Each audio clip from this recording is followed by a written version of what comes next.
Welcome back to what's probably going to be the very last session of Sneakers on Solstheim. Because Sneakers has been on Solstheim for quite a long time. He's helped out the people of Solstheim quite a lot, and he got rid of Mirak and that first Dragonborn, and thus freed people at Skull Village. River Rock Mine is up and running again. People are starting to have hope there. Even the Dark Elves at Telbithrin have gotten a lot of help, and Sneakers has got some. Well, Sneakers was hoping to get some magical and arcane knowledge out of it. I guess he got a bit. So, Sneakers feels in his mind that he can leave Solstheim as a better place now and go home to his wife back in Skyrim in Whiterun. But there is one little thing which has enticed Sneakers for some time, because he found the book on Deathbrand,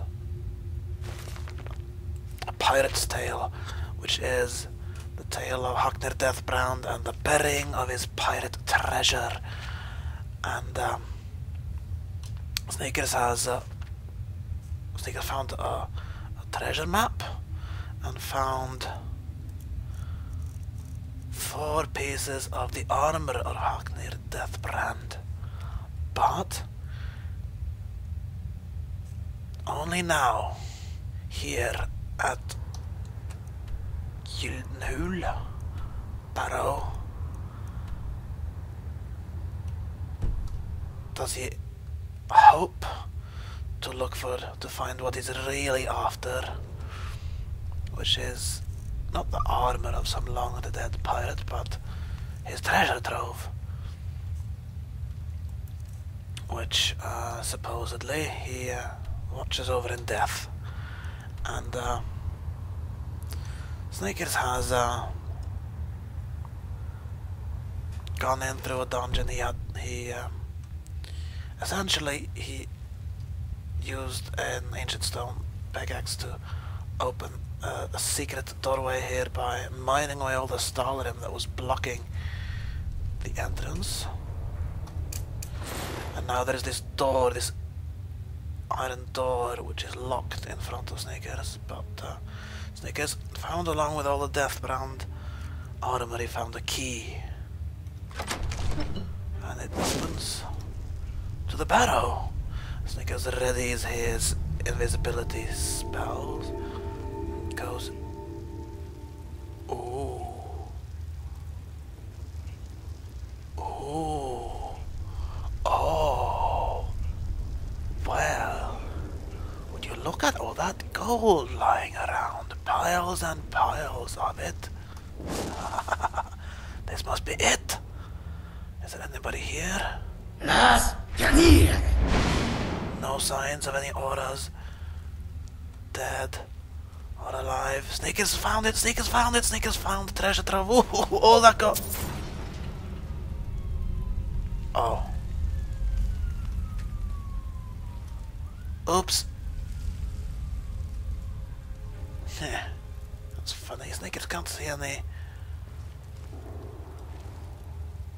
mechanisms or levers or anything that would close this gate behind him.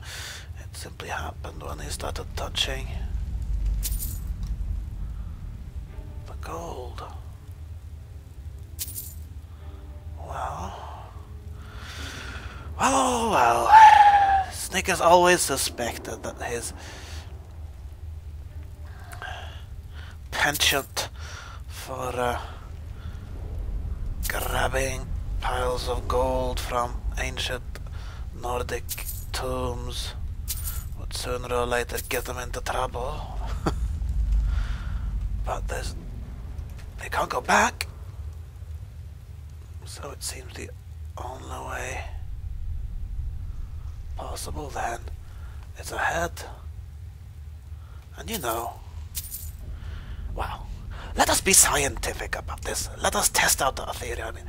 This door closed when Sneakers picked up some gold. I think it's not going to drop any gold. So the first thing Sneakers would of course have to be obliged for the sakes of collecting knowledge is to check, well, what if he picks up all the gold in here? Perhaps that might trigger the trap to or the portal, the gate to become open again. For all Sneakers knows, it's it's a long shot, but all in the interest of science, it's worth testing. Oh, look at all this gold! Sneakers is getting so rich.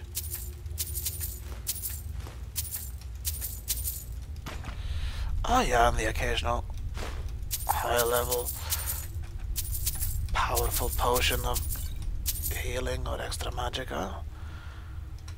Snickers doesn't need to carry those linen wraps around. A locked chest, huh? But Snickers' key fit, so...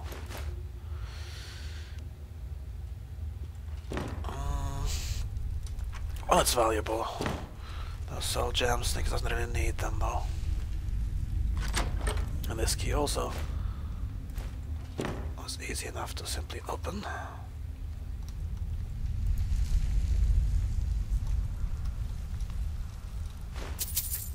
More gold. It doesn't. It's like it doesn't end. What a treasure trove. Now, this door better be possible to open, but there might be something on the other side. Let's see. Let's search for auras. No one there. Well then, the key worked on the door. So Sneaker is going to sneak inside. Whoa. This is an eerie place. Yes, that it is. Sneakers approaches these steps muffled and sneaking and ready to go invisible. Because this does look like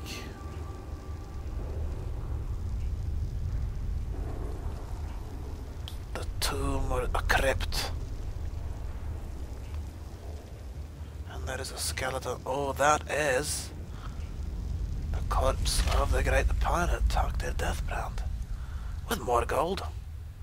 Well, might as well take that once we're at it, you know? Okay, that didn't seem to do anything. Okay. There was a section in this book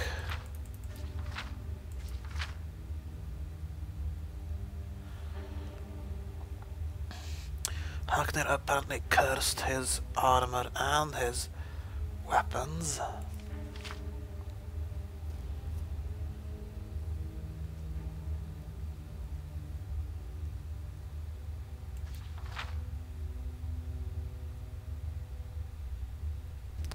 Apparently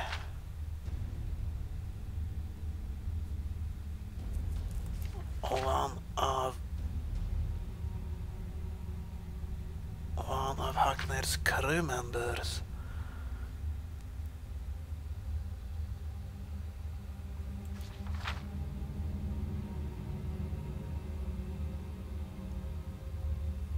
picked up the helmet of Haknir Deathbrand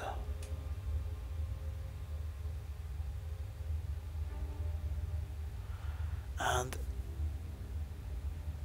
he placed the helmet on his head and then he screamed, and that is all the story says about him, apart from the idea that you can hear that screaming still on moonlit nights on Solstheim.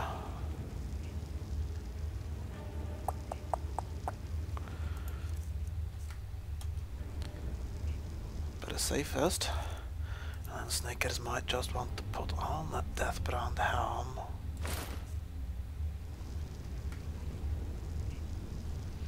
No, Snickers isn't screaming. He is looting a chest with some Daedric arrows and some gold. And a nice little stuff of fireballs. And a valuable sapphire.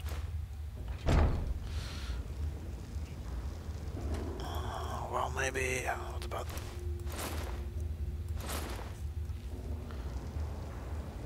Okay, now he's carrying all of the Deathbrand armor.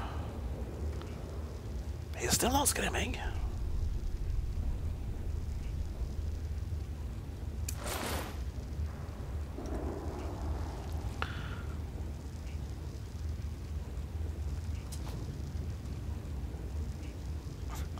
Pick up the weapon as well. Whoa! That did something. Oh.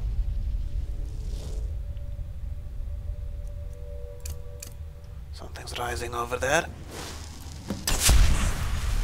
Better muffle up. And then...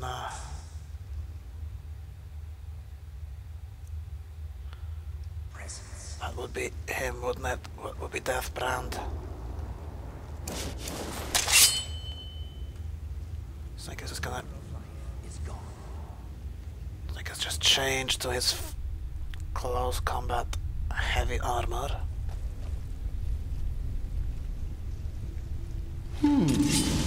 Does someone live? Let's try and summon something to help fight this Deathbrand Only a person. fool tries to kill the dead! More than a fool. No one hides from the dead. Whoa! He is pretty handy with that,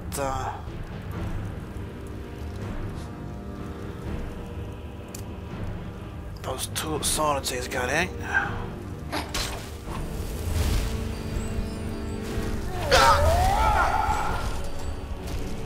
Okay. Maybe he'd be busy with that Frost Atronach for a little while. Then again, maybe not. Snicker seems to have got himself into a bit of a corner here. Ow! In his heavy armor, he can't really dodge.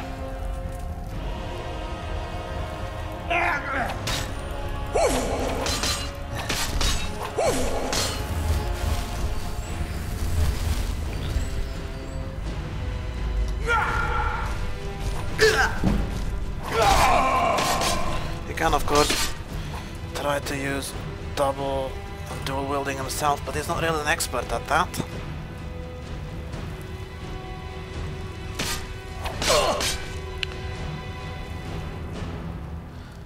So he's going to have to... Well, you know, I should really hotkey a healing spell here.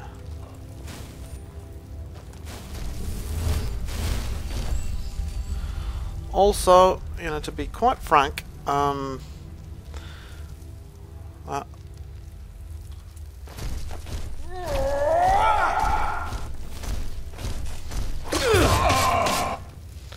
was a critical strike.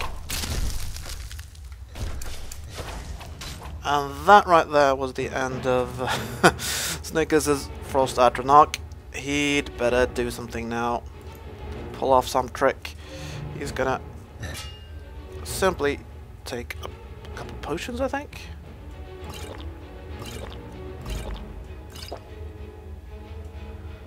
And then he needs some time to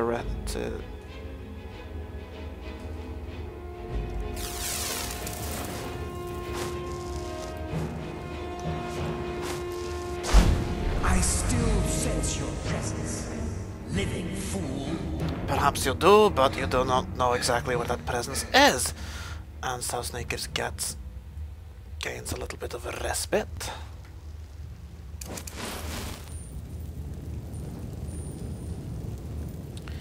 You have been hurt a little, Haknir. There is no more life here. Really? Maybe there is some Daedra then instead.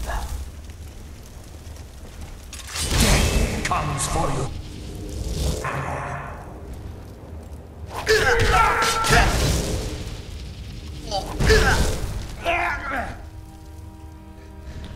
What happened? You are not welcome here. Like I said, I'm gonna stop for a quick second here and show you how the more hotkeys please thing works. Because I am going to set a new hotkey, and it's going to be, let's see. Let's first take a look at the hotkeys we've got. Yeah, that's what I've got set. Lots on Y and then V and G on my keyboard.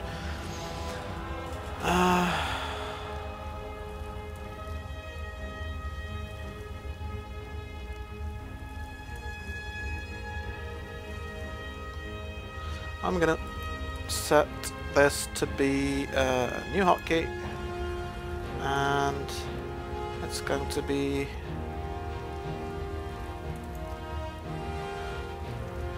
right. It's going to be a basic hotkey, but it's going to be a double tap, and it's going to be V.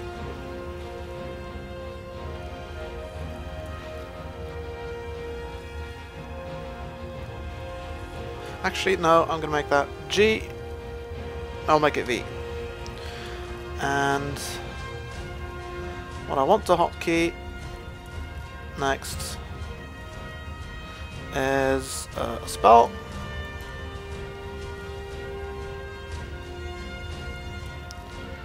And it's going to be a restoration spell. Heal. I don't want it to be in my right hand, I want it to be in my left hand, so I'll press insert. Then I'll move my cursor away and get back, and now it's set to left. And yep. And then I'm finished. So there you go, a little tutorial on how to set up hotkeys using the more hotkeys menu. Oh, except I didn't really, well, it worked more or less. Alright, Snicker says Frost Atronach seems to be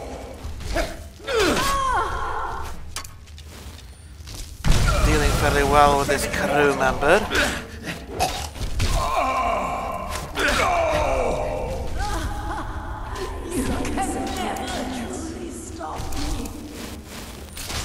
Huh. Here's the thing though, it seems to equip in both Snickers' hands instead of just one. That's not really what I had in mind when I set up that hotkey.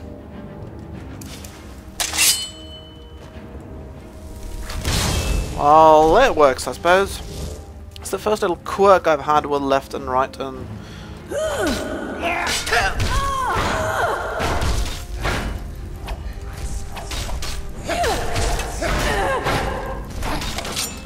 It's just...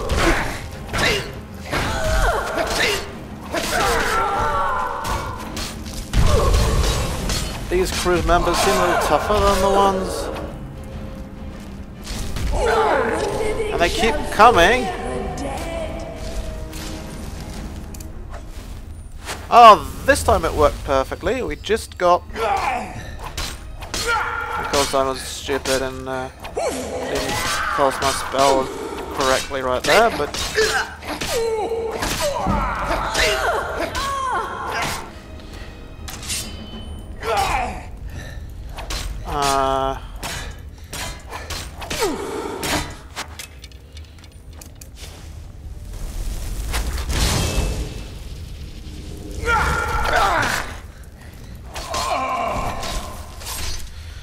that's another one of those ghosts gone, because obviously these things are ghosts and Snickers has absolutely no qualms about dispatching them.